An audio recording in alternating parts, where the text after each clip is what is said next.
one of my favorite questions is, who's your favorite high-risk player? Okay, and where are you guys thinking about taking? And what's the issue? Is he uncoachable? Is he hurt? Did he slap a position coach?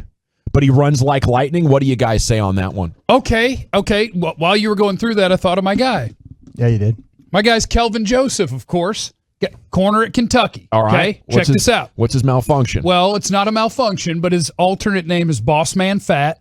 Okay. He's put out 6 records. All right. And I think he's pretty good. It's all extra. Yeah, I'd like to see him and Damian Lillard go toe-to-toe in the athlete hip-hop game. All right. So Kelvin Joseph not only is way into music, which a lot of teams, trust me, they're going to be like, oh, God, does he care about football? Yeah. He'd rather be making music. Right? So that's one thing.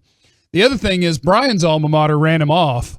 He was at LSU, and the coaching staff was glad to see him go.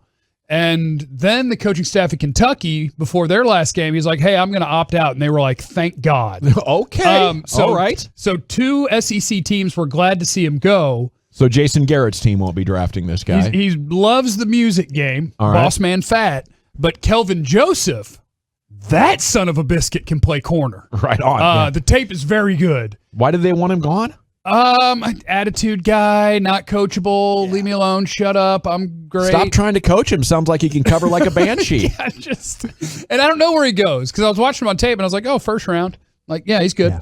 And then it was like, well, I'm talking to like Dane and he's like, yeah, when he opted out of Kentucky, the coaches were like, thank you.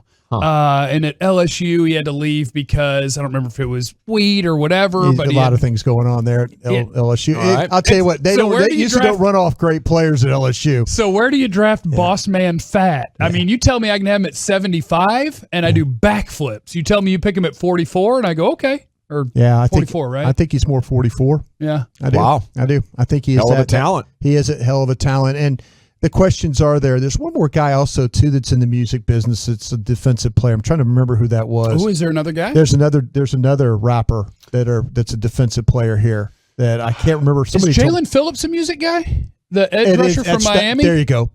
That's exactly. And he might be the best pass rusher in the draft. There you go. That's it. When you talk about best pass rushers of the draft, Ojulari from Georgia comes to mind for me. Yeah. And maybe that's something that would be a risk reward type of thing.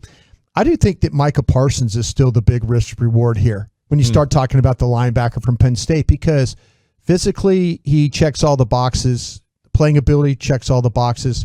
Is he immature? I think you really have to dig in on this kid because the talent is there, the physical traits are there. But can you really reach him? It's just something that he's always been a guy that everything has always been done for him, and he just is all about me. And I think that's, if you can find that out, that he is really going to be a team player, you could get an outstanding player there. But I do worry about that throughout his career. He's always kind of been a guy that's been immature. And that's that. I don't know if you want that type of player on your team. We saw for years the Cowboys would take those guys as undrafted free agents, or will poach one off a practice squad or something, but they've really stopped making significant investments. And